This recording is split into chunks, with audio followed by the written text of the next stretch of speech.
Hi friends, welcome back to my channel. ഇന്ന് ഞാൻ വന്നിട്ടുള്ളത് നമ്മുടെ രതി ടീച്ചറിൻ്റെ സ്റ്റോറിയുടെ സെക്കൻഡ് പാർട്ടുമായിട്ടാണ്. ഫസ്റ്റ് പാർട്ട് കേട്ടിട്ടില്ലാത്തതിൽ നമ്മുടെ ഡിസ്ക്രിപ്ഷനിൽ അതിൻ്റെ ലിങ്ക് ഉണ്ട്. അത് കേട്ടിട്ട് വേണം അതിൻ്റെ കണ്ടിന്യൂവേഷൻ ആയിട്ട് ഈ പാർട്ട് കേൾക്കാൻ. അപ്പം നമുക്ക് തുടങ്ങിയാലോ? ആ വെളിച്ചത്തിൽ ടീച്ചർ കൂടുതൽ സുന്ദരിയായതുപോലെ ഞാൻ ടീച്ചറെ ഇവ വെട്ടാതെ നോക്കി നിന്നു. എന്റെ നോട്ടം വന്നിട്ടാവാം ടീച്ചർ എന്നോട് എന്താടായെന്ന് ചോദിച്ചു.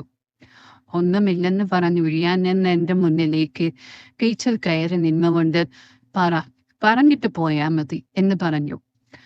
ഒന്നുമില്ലെന്ന് എന്റെ ടീച്ചറെ. എന്റെ കയ്യിലെ മെഴുകുതിരി വാങ്ങി മേശപ്പുറത്ത് വെച്ചു. ടീച്ചറിന് കടന്നലിന് നല്ല പേടിയാണെന്ന് എനിക്ക് മനസ്സിലായി. എവിടുന്നോ മൂലിൽ പറന്നെത്തിയ അവനെ ഓടിക്കാനായി പേടിച്ച് നിന്ന ടീച്ചർ കാലിൽ ചെരിപ്പെടുത്ത് ശക്തിയായി വീശി. ആ കൈവീശൽ എന്റെ മൂക്കിനാണ് കൊണ്ടത്. ശക്തിയുള്ള അടിയായതുകൊണ്ടാവണം മൂക്കിന് നല്ല വേദന. മൂക്കിന് പിടിച്ച എന്റെ കയ്യിൽ ചോര. അതോടെ ഞാൻ പേടിച്ചു. എന്തൊക്കെയോ പറയാൻ നിന്ന ടീച്ചറും പേടിച്ചു. പെട്ടെന്ന് തന്നെ എന്നെ അവിടെയുള്ള കസേരയിൽ പിടിച്ചിരുത്തി. തോർത്തുകൊണ്ടുവന്ന് എന്റെ മൂക്ക് തുടച്ചു. ചോര വന്നുകൊണ്ടേയിരിക്കുന്നു. എനിക്ക് വേദന കൂടി വന്നു. ടീച്ചറുടെ കണ്ണുകൾ നനഞ്ഞു. ഞാൻ അറിയാതെ എന്താ ഇപ്പൊ ചെയ്യുക എന്നൊക്കെ ടീച്ചറുടെ ഇടറിയ ശബ്ദത്തിൽ പറഞ്ഞുകൊണ്ടേയിരുന്നു. മൂക്കിൽ നിന്നും ചോര വരുന്നത് ഒന്ന് കുറഞ്ഞു. ഞാൻ ടീച്ചറുടെ കണ്ണുകൾ തുടച്ചു. തല പിടിച്ച് പതിയെ ഉയർത്തി. ടീച്ചർ ഒരുപാട് തവണ സോറി പറഞ്ഞു. വിഷമിച്ചു നിന്ന ടീച്ചറെ ഞാൻ കൂളാക്കി. പതിയെ സംസാരത്തിലേക്ക് കടന്നു. നീ എന്താ ഇപ്പം മുമ്പ് എന്നെ കുറെ നേരം നോക്കി നിന്നേ? നിന്റെ മായയെ ഓർമ്മ വന്നോ എന്ന് ചോദിച്ചുകൊണ്ട് ചോര തുളച്ച തുണിയെ വെള്ളമാക്കി ടീച്ചർ മൂക്കിന് താഴെ തുളച്ചു. ചോര വരുന്നത് നിന്നിരുന്നു. അങ്ങനെ ഓരോന്ന് സംസാരിച്ച് ഞങ്ങൾ അവിടെ നിന്ന് പുറത്തേക്കിറങ്ങിയതും ഞാൻ വീട്ടിലേക്ക് ചെന്ന് നോക്കിയപ്പോൾ അമ്മ എന്നോട് ടീച്ചർ എവിടെയെന്ന് ചോദിച്ചു. ഞാൻ വീട്ടിലുണ്ടെന്ന് പറഞ്ഞു. അപ്പൻ ടീച്ചറിനെ ഇങ്ങോട്ട് വിളിച്ചിട്ട് പോരെ, സച്ചൂട്ടൻ ഇവിടെ കിടന്നുറങ്ങി. ഇനി അവനെ അങ്ങോട്ടെടുത്തിട്ട് പോകണ്ട ഈ രാത്രിയിൽ എന്ന് പറഞ്ഞു. അത് കേട്ടതും ഞാൻ ടോർച്ച് വാങ്ങി ടീച്ചറുടെ വീട് ലക്ഷ്യമാക്കി കടന്നു. ഞാൻ ചെന്ന ടീച്ചറുടെ കഥകി മുട്ടി. ടീച്ചർ അമ്മയാണെന്ന് കരുതി ആകും വാതിൽ തുറന്നത്. എന്നെ കണ്ടതും ടീച്ചർ അവരെവിടെ എന്ന് ചോദിച്ചു. ഞാൻ പറഞ്ഞു. അപ്പൻ ടീച്ചറിനെ കൂട്ടി അങ്ങോട്ട് ചെല്ലാൻ പറഞ്ഞു. സച്ചൂട്ടൻ ഉറങ്ങി. രാത്രി അവനെ എടുത്തുകൊണ്ട് പോകണ്ട എന്ന് പറഞ്ഞു. ടീച്ചർ വാ എന്ന് പറഞ്ഞ് ഞാൻ ഉമ്മറച്ചു നിന്നു. ടീച്ചർ നീ ഇരിക്കേ, ഞാനൊന്ന് പെട്ടെന്ന് കുളിച്ചിട്ട് വരാമെന്ന് പറഞ്ഞ് അകത്തേക്ക് പോയി. തിരിഞ്ഞു നടക്കുമ്പോൾ ടീച്ചറെ ആയിരുന്നു എന്റെ നോട്ടം. ടീച്ചർ കുളിക്കാൻ കയറി. ടീച്ചർ കുളിച്ചു വരുന്നത് വരെ ഞാൻ ഉമ്മറത്ത് ചെന്നിരുന്നു. കുളിച്ചു വന്നതും ഉമ്മറത്തേക്ക് വന്നു. മാക്സി ആയിരുന്നു വേഷം. അത് മാറാൻ അകത്തേക്ക് കയറിയതും ഞാൻ ഇത് മതി എന്റെ ടീച്ചറെ എന്ന് പറഞ്ഞു. എന്നെ പുറത്ത് ഹാളിൽ ഇരുത്തി വേഗം വസ്ത്രം അണിഞ്ഞ് ടീച്ചർ വന്നു. ചന്ദ്രിക സോപ്പിന്റെ മണം എന്റെ മൂക്കിലേക്ക് അടിച്ചു കയറി. ടീച്ചർ എന്നോട് പോകാമെന്ന് പറഞ്ഞു. ഞങ്ങൾ വീട് ലോക്ക് ചെയ്ത് മുറ്റത്തേക്കിറങ്ങി. നടക്കുമ്പോൾ ടീച്ചർ എന്നോട് വീണ്ടും കുശലം ചോദിച്ചുകൊണ്ടിരുന്നു. എടാ, നീ മായയുമായി കറങ്ങാനൊന്നും പോയിട്ടില്ലേ? അതൊക്കെയുണ്ട് ടീച്ചർ. അത് മാത്രമേ ഉള്ളൂ. ഞാൻ അത് മാത്രമേ ഉള്ളൂ. എല്ലാം പറഞ്ഞ എനിക്ക് ടീച്ചറിനെ കിട്ടിയില്ലെങ്കിലോ എന്ന പേടിയുള്ളതിനാൽ ഞാൻ ഇല്ലെന്ന് തന്നെ പറഞ്ഞു. ടീച്ചർ വിടാൻ ഭാവമില്ല. സത്യമായിട്ടും ഇല്ലേ? അവിടെ നിനക്ക് ഉമ്മ തന്നിട്ടില്ലേ? അതുണ്ട്. കാമുകി അമ്മവന്മാരാവുമ്പോ അതൊക്കെ അറിഞ്ഞതല്ലേ. പിന്നെ ഉമ്മ മാത്രം. പോടാ, നുണ പറയാനേ മര്യാദയ്ക്ക്. സത്യം പറഞ്ഞു. ഞാൻ സത്യം പറഞ്ഞാൽ ടീച്ചർ പിണങ്ങുമോ? ഇല്ല, സത്യം.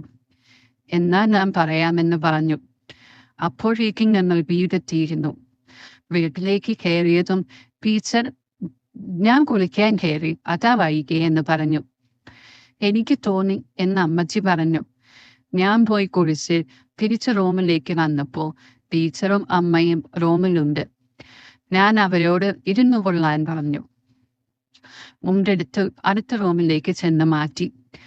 നേരെ അടുക്കളയിലേക്ക് ചെന്നപ്പോൾ അപ്പനും പെങ്ങളും കൂടി ബീഫ് ഫ്രൈ ഉണ്ടാക്കുവാണ്. പൊറോട്ട വാങ്ങിയിട്ടുണ്ട്. രണ്ടും കൂട്ടി ഞങ്ങൾ എല്ലാവരും ഫുഡൊക്കെ കഴിച്ചു. എന്നോടമ്മ ഹാളിൽ കിടക്കാൻ പറഞ്ഞു. അനിയത്തിയുടെ കൂടെ ടീച്ചറുടെ അമ്മയെ കിടത്തി. ഉറങ്ങാൻ കിടന്നതും എന്നെ വിളിച്ച ടീച്ചർ കഥ എപ്പോൾ പറയുമെന്ന് ചോദിച്ചു. ഞാൻ പറയാമെന്ന് ഉറപ്പ് കൊടുത്തു. അങ്ങനെ പിറ്റേ ദിവസം ടീച്ചർ ഞങ്ങളുടെ വീട്ടിൽ നിന്ന് അവരുടെ വീട്ടിലേക്ക് പോയി. അങ്ങനെയാണെങ്കിലും എന്നെ കാണുമ്പോൾ കഥ പറയണമെന്ന് ടീച്ചർ പറഞ്ഞുകൊണ്ടേയിരുന്നു. സാഹചര്യങ്ങൾ ഒത്തുവരാത്തത് കൊണ്ട് ഞങ്ങൾക്ക് കൂടുതലൊന്നും പറയാൻ കഴിഞ്ഞില്ല.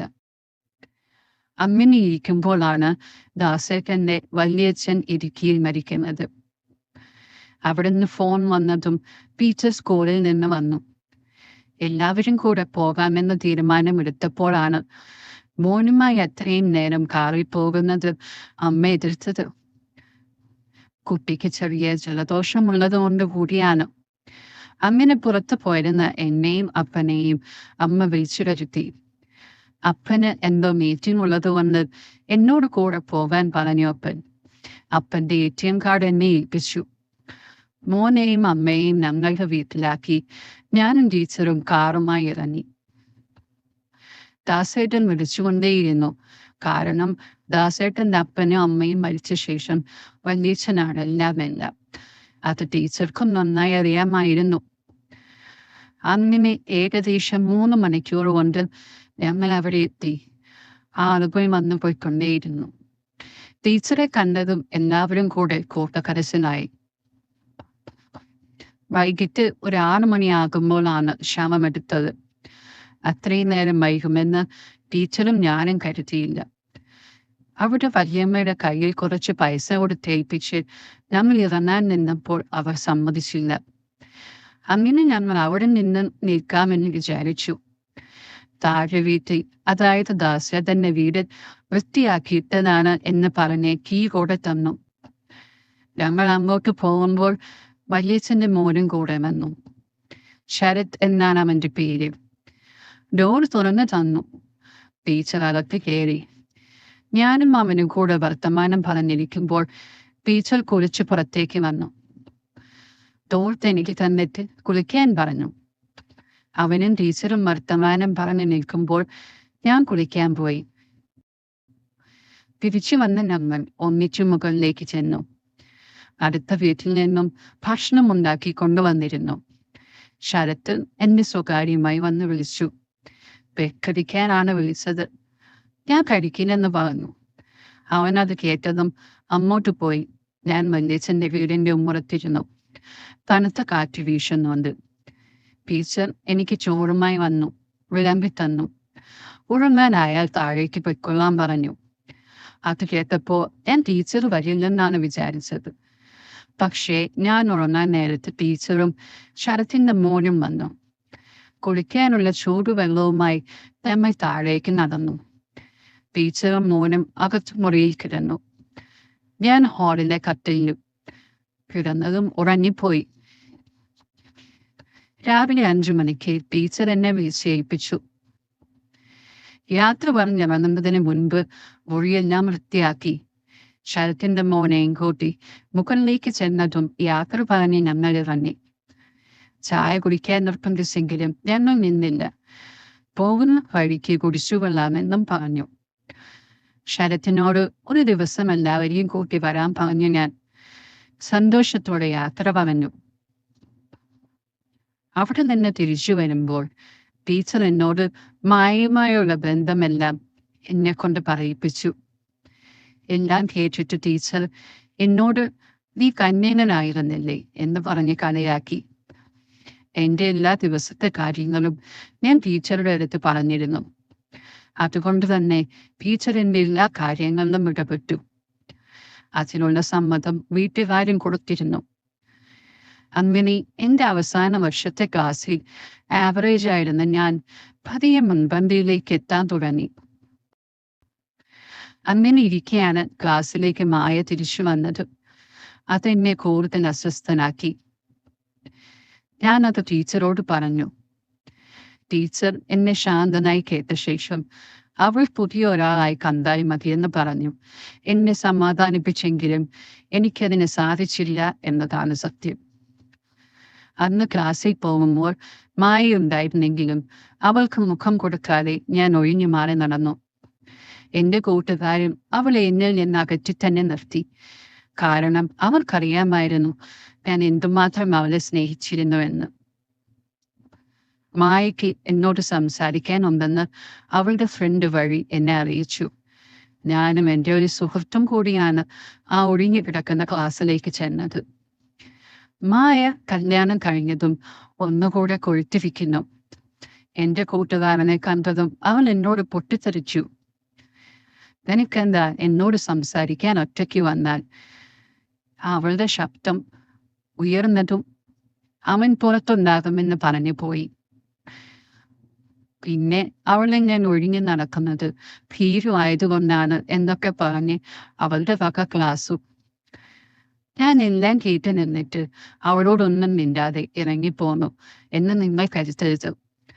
അവളുടെ അടുത്തേക്ക് ചെല്ലുന്ന എന്നെ കണ്ട് അവൾ പിന്നിലേക്ക് സ്റ്റെപ്പ് വെച്ച് ചുമതിൽ ചേവനം നിന്നു.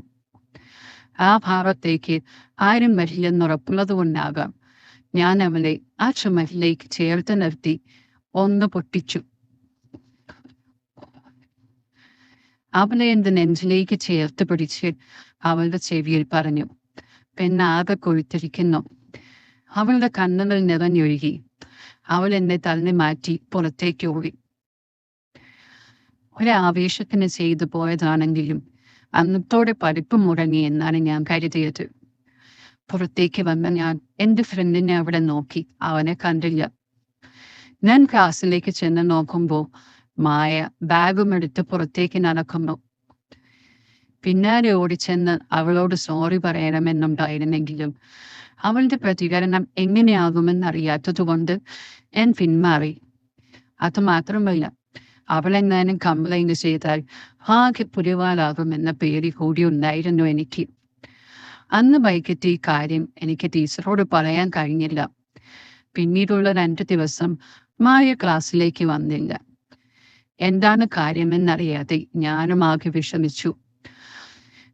പക്ഷേ 3-ാമത്തെ ദിവസം അവൾ വന്നപ്പോൾ എൻ്റെ ഫ്രണ്ട് പറഞ്ഞു അവളുടെ ഭർത്താവ് തിരിച്ചുപോയി, അതുകൊണ്ടാണ് അവൾ വരാഞ്ഞതെന്ന്. എന്തായാലും അതെന്നെ കൂടെ സന്തോഷിപ്പിച്ചു. കാരണം ഇനി ചോദിക്കാൻ ആരുമില്ലെന്ന ധൈര്യം എനിക്കുണ്ടായി. അതോടെ മായയോടുള്ള എൻ്റെ സമീപനം മാറി. മായയും ഞാനും പഴയ പോലെ സംസാരിക്കാൻ തുടങ്ങി. ക്ലാസ് കഴിഞ്ഞ് ഒന്നിച്ചു പോകാൻ തുടങ്ങി. അങ്ങനെ ഇരിക്കെ ഞങ്ങളുടെ ആ വർഷത്തെ കോളേജ് ഡേ വരുന്നത്. അന്ന് സെറ്റും മുണ്ടും എടുത്ത് സുന്ദരിയായിട്ടായിരുന്നു മായ വന്നത്. നമ്മളെല്ലാവരും ഒന്നിച്ചു പോയി ഉച്ചയ്ക്ക് ഭക്ഷണമൊക്കെ കഴിച്ചു. എന്റെയും സുഹൃത്തുക്കളുടെയും മക ചെറിയ കഥാപരിപാടികൾ ഉണ്ടായിരുന്നതിനാൽ എല്ലാവരും നല്ല തിരക്കിലായിരുന്നു. മായയും കൂട്ടുകാരികളും കൂടി ഒരു ചെറിയ നാടകം ഉള്ളതുകൊണ്ട് അത് കഴിയാൻ നേരം വൈകിയാൽ അവളെ ഒന്ന് വീട്ടിൽ കൊണ്ടാക്കാമോ എന്ന് ചോദിച്ചു. അങ്ങനെ നാടകമൊക്കെ കഴിഞ്ഞപ്പോൾ നേരം 7 മണിയായി. അവൾ മേക്കപ്പൊക്കെ മാറാൻ വേണ്ടി ഡ്രസ്സിംഗ് റൂമിലേക്ക് പോകുന്ന വഴിക്ക് ഞാൻ അവളുടെ ബാഗ് എടുത്ത് പുറത്തേക്ക് വന്നു. എടാ, ഞാനൊന്ന് കഴുകിയിട്ട് വരാമേ? ശരിയെന്ന് പറഞ്ഞു. ഞാൻ നേരെ ബാഗുമായി പോയത് ആ ഒഴിഞ്ഞ ക്ലാസ് മുറിയിലേക്കായിരുന്നു. അവളുടെ ബാഗ് അവിടെ വെച്ച് ചുറ്റുപാടും വന്ന് നോക്കി. ആരുമില്ല. അതുമാത്രമല്ല, ആ സമയത്ത് അങ്ങോട്ട് ആരും വരികയുമില്ല എന്നെനിക്ക് ഉറപ്പുണ്ടായിരുന്നു. കാരണം പോക്കിരികളെല്ലാം നേരം വൈകിയതുകൊണ്ട് സ്ഥലം വിട്ടിരുന്നു. അങ്ങനെ എന്നെ കാണാതെ മായ ഫോൺ ചെയ്തു. ഞാൻ അവളോട് ഇപ്പോൾ വരാമെന്ന് പറഞ്ഞു. പക്ഷെ പോയില്ല. വീണ്ടും അവൾ വിളിച്ചു. ഞാൻ അവളോട് ഇപ്പോൾ വരാമെന്ന് പറഞ്ഞു. എങ്കിലും പോയില്ല. വീണ്ടും അവൾ വിളിച്ചപ്പോൾ നീ എവിടെയാണെന്ന് പറയാമെന്ന് പറഞ്ഞു. ഞാൻ മായയുടെ ഈ ഒഴിഞ്ഞ ക്ലാസിന്റെ തൊട്ടപ്പുറത്തുള്ള വരാന്തയിലേക്ക് വരാൻ പറഞ്ഞു. അവൻ വന്നതും ഞാൻ അവളെ ഈ ക്ലാസിന്റെ അവിടെ നിന്ന് വിളിച്ചു. അവൾ വന്നു. എന്റെ കയ്യിലെ ബാഗ് വാങ്ങി ആ ക്ലാസ് മുറിയിലേക്ക് പോയി. അകത്തേക്ക് പോയി കുറച്ചു കഴിഞ്ഞതും ഞാനും അങ്ങോട്ട് ചെന്നു. എനിക്ക് പുറം തിരിഞ്ഞു നിൽക്കുന്ന അവളെ രൂപം എവിടെ നിന്നോ വരുന്ന ചെറിയ വേഷത്തിൽ ഞാൻ കണ്ടു. ഞാൻ അവളെ അടുത്തേക്ക് ചെല്ലുന്ന ശബ്ദം കേട്ടതും അവൾ ഞെട്ടി തിരിഞ്ഞു നിന്നു. മായ പാവാടയും ബ്ലൗസുമായിരുന്നു. കയ്യിൽ സെറ്റുമുണ്ടുണ്ടായിരുന്നു.